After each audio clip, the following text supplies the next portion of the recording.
What is up, guys? This is all about how to build a coil you can use in your Ecig and your RDA that you can take dabs off of with any BHO concentrate. They'll just use coil and they'll put it on the deck here vertically. Build a regular coil here with cotton in it, put a little bit of e-liquid on it, and then they just put the dab on top here. And the only problem is that sometimes it will roll off if you put too much on. It will collect in the deck and get mixed with the cotton. So ways people try to get around this is they'll build a stovetop coil. Basically, it's like one of those old stovetops. It's a circle and it coils inward like this. That heats up and they'll just put the BHO on top. That does the same thing. It melts off. It's a little bit better because you can actually get the reclaim on the bottom, but it's still not the best. So what I'm going to be teaching you how to do is make a coil cup. So I came up with this a couple weeks ago. It's been working great for me ever since. It's just going to be like the other coil, like this.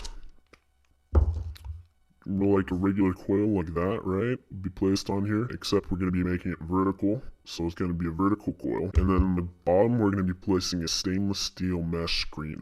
That will slide in there, and we'll also have that oxidized too. And so what that will do is I'll create this nice little cup here, and then you can just put your BHO in this cup here on the deck, load it up, and then use it, and it works great. So this is the best method I've found, and I'm going to be showing you guys how to build that real quickly here.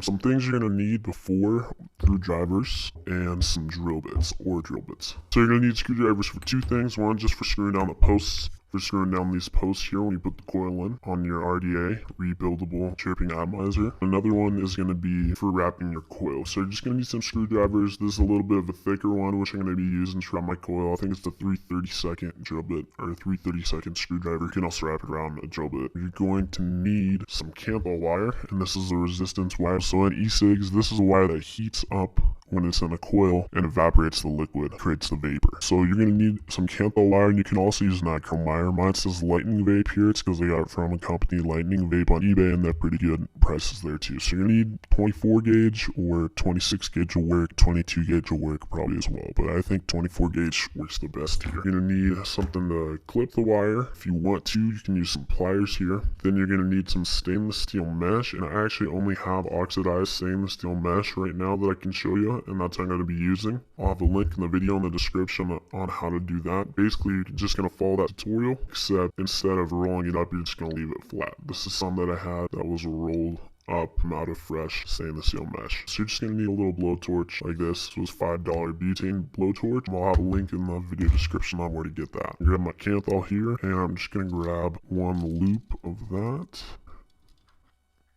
I'm just going to grab this screwdriver, and I'm going to start making my wraps. When I make my wraps here, I'm going to be making what's called a macro coil. I'm going to do about 8 to 10 wraps. The more wraps you add, the less heat it's going to have, and the more surface area, the larger the cup's going to be. The less amount of wraps you do, the more heat you're going to have, but the less surface area. You're going to have to find a sweet spot. With 24 gauge Kanthal, it's around 8 wraps though. I'm actually going to use these pliers here to help me wrap my coil nice and tight. Try to keep this on camera if I can.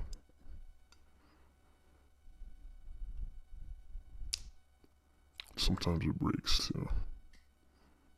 An end coming out on this side, and coming out on this side. I want to try to count that 8-9 wraps here. Those are nice and close. We're actually going to try to get them a little bit closer. This is also an optional step, but I'm going to do this to try to make sure that I can get my coil very strong for the next couple steps. Usually you have the opportunity to kind of do this on the deck when you're building the coil, but since this is a different type of coil, we can't really do that as much. I'm going to get this held up by the pliers. If you have metal tweezers, use those as well. I'm going to use this little butane torch, fire it at that coil. So you're trying to get this nice and red and hot, trying to hold it tight in an even position so the coil is nice and even. It's probably enough, and then you're going to turn that off. When it was in that malleable state like that, it will be more hard in this position. So now I have that coil here.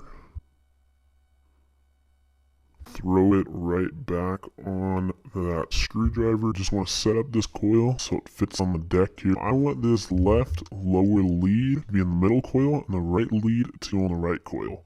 So you're kind of going to have to look at the distance here from the posts to figure out how you're going to set this up. So I want this bottom one, middle coil, top one, the right coil. So I'm just going to bend these leads so it will be easier to put this in the deck there. First thing I'm going to do, grab this bottom one right here. You can do this by hand, it's way easier to me at least with pliers.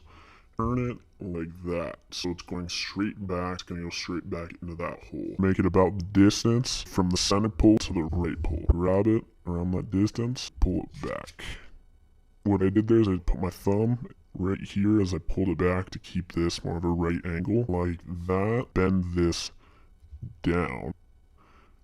It lines up these holes on the deck. Pre-oxidized stainless steel mesh. If you don't know how to oxidize stainless steel mesh, I'll have a video link in the description on how to do that. Once you oxidize the stainless steel mesh, keeps it from conducting electricity so it doesn't short out the coil. If I just put regular stainless steel mesh up in here, it would short out my atomizer and short out my battery. It's really important that you have this oxidized, and you're just going to try to slide this piece under that coil. The more it gets in there, the more you can start to rotate it this way so it kind of gets deeper in the coil like that. Kind of hard to do, just get the mesh right in that little circle right there. Start cutting off the excess.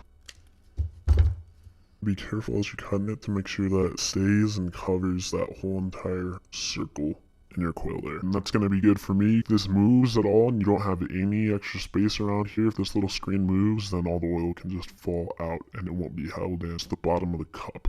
Alright, I'm just going to stick my leads in here and just kind of push it in. You want to leave a little bit of space. The coil's touching the pole, then you could also potentially have a screw that in. Screw on the bottom one. It's starting to spread out my coil and push down a little bit here. This is the hard part about dealing with this, is usually when you're building the coil, I could just stick the piece right back in the screwdriver and align it that way. Because I have that mesh down there, I can't stick a screwdriver. A little test fire here. Heat it up, press it together with something. Don't fire it, press the button, and have the metal pliers on there at the same time, because that will melt your wires here. Press the button, let go while it's still hot. Press here, compress them. There we go. It's as even as it's going to get right now.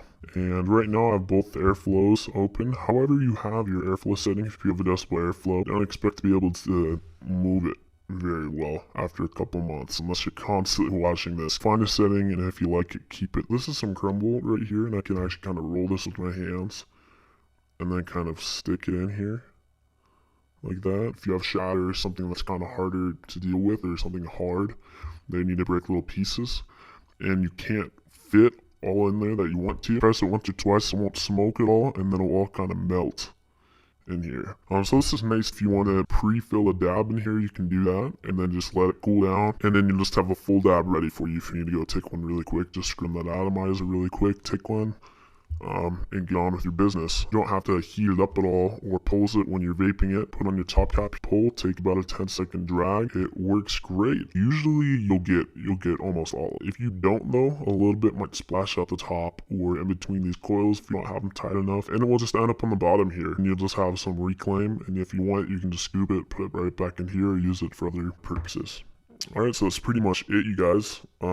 Let me know if you have any questions or concerns or anything you'd like to ask me about. Let me know how it works for you as well. I've had a bunch of my friends try this who have been taking dabs straight off the nail for years, and they said this is the closest thing they've had. But please give me your input, guys. Let me know what you like the coil. Also, please like and share this video for anyone you think might like it. Alright, thanks, guys. Peace.